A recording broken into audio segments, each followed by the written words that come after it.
Good morning class 8। आज हम लोग व्याकरण के अंतर्गत पाठ 6 लिंग एवं वचन पढ़ेंगे। पता ही ये लिंग यानी दो प्रकार के होते हैं, स्त्रीलिंग और पुरुष लिंग जो है, ठीक है ना। इसी तरह वचन क्या है, 3 है, एक वचन, द्विवचन और बहुवचन। तो आज हम लोग इन्हीं के बारे में पढ़ेंगे, स्त्रीलिंग और पुल्लिंग लिंग, ठीक है। तो आइए, यहाँ पे हम लोग चित्र के माध्यम से ये देखते हैं, लता मंगेशकर गाना गाती हैं, पंडित रविशंकर सितार बजाते हैं। तो आइए अब हम लोग स्टार्ट करते हैं एक बार फिर से देखने के लिए। चलिए, सबसे पहले हम लोग देखते हैं कि उपयुक्त वाक्यों में लता मंगेशकर गाना गाती हैं, पंडित रविशंकर सितार बजाते हैं। अगर इन उपयुक्त वाक्यों में हम गाती तथा बजाते शब्दों के द्वारा कार्य करने वाले व्यक्ति का जाति का बोध होता है। देखिए, यहाँ पे देख रहे हैं, गाती है और ये बजाते हैं, इनसे क्या होता है, उस व्यक्ति की जाति का बोध होता है ना। और इन शब्दों के द्वारा ही यह पता चलता है कि ये पुरुष सूचक है या स्त्री सूचक है। इसी को हम ज्ञान हमें लिंग के द्वारा होता है। और इसका हमें ज्ञान यानी हमको जो जानकारी मिलती है वो किसके द्वारा होता है, लिंग के द्वारा होता है। लिंग शब्द का तात्पर्य है स्त्री एवं पुरुष सूचक चिन्ह। अतः जिन शब्दों के द्वारा स्त्री सूचक एवं पुरुष सूचक जाति का बोध होता है उन्हें ही हम लोग लिंग कहते हैं।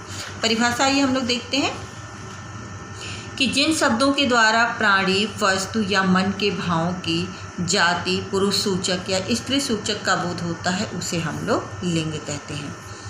लिंग के भेद हिंदी भाषा के अंतर्गत स्त्री सूचक लिंग तथा पुरुष सूचक लिंग के अतिरिक्त एक और भी है जिसे हम लोग नपुंसक लिंग भी बोलते हैं।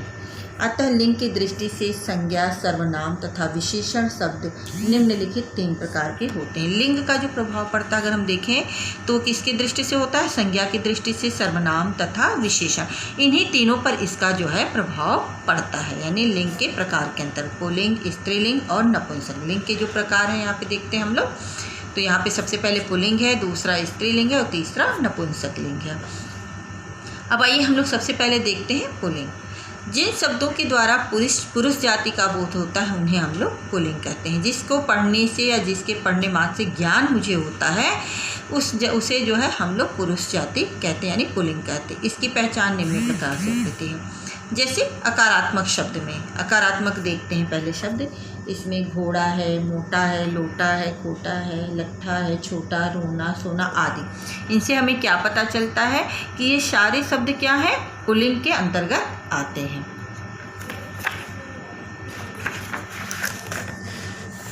इकारांत के शब्द का अगर देखें तो यहाँ पर माली है, नाई है, कुली है, पुजारी, धोबी आदि ये व्यापारिक जाति का बोध कराने वाले शब्द हैं, इकारांत। इसी तरह तारा, ग्रहों, नक्षत्रों के नाम हैं, सूर्य, चंद्रमा, शनि, रवि, ये सारे जो बृहस्पति, शुक्र, ये सब देख रहे हैं, सब क्या है, हमारा जो है पुल्लिंग के अंतर्गत आते हैं। समय, दिन, महीनों के नाम, पल भर, सेकेंड, मिनट, दिन, सप्ताह आदि आदि।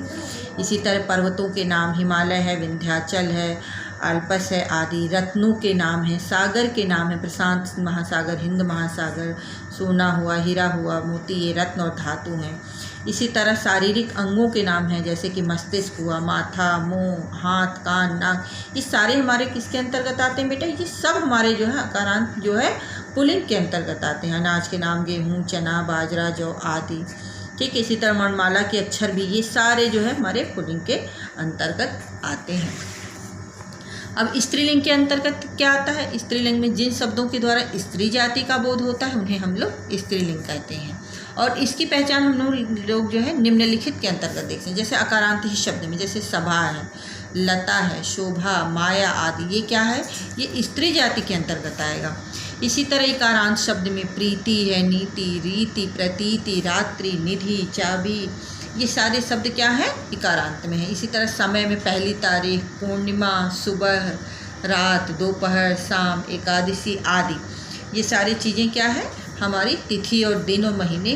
कुछ इसमें से अगर आप देखेंगे तो कुछ इसमें हमको दिखाई, जैसे मंगलवार यहाँ पे हमको जो दिखाई देता है वो पुल्लिंग में दिखाई, जबकि अमावस्या है, एकादशी है, तृतीया, चतुर्थी, ये सब हमारा स्त्रीलिंग के अंतर्गत आ जाता है। ग्रह का नाम देखिए, जैसे पृथ्वी है, चंद्रमा है, मंगल, ये स्त्री जाति के अंतर्गत आएगा।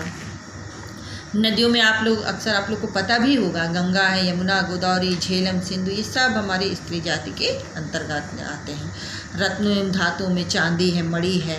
इसी तरह शारीरिक अंग, पलकें, आँखें, आँख, नाक, जीभ, छाती, गर्दन, हथेली, ये सब स्त्रीलिंग में आते हैं। अनाज के अंतर्गत क्या आते हैं? ज्वार, मक्का आदि। वर्णमाला में अगर हम देखें तो ई है, ई, री आदि शब्द हैं। भाषाओं के नाम में देखें हिंदी, अंग्रेजी, संस्कृत, तमिल, पंजाबी, गुजराती आदि हैं। लिपियों में जो है देखा, लिपियों के नाम देखें तो देवनागरी है, खरोष्टी है, ब्राह्मी है, गुरुमुखी, पाली आदि। ये सारी जो है किसके अंतर्गत आते हैं बेटा? स्त्रीलिंग के अंतर्गत आते हैं।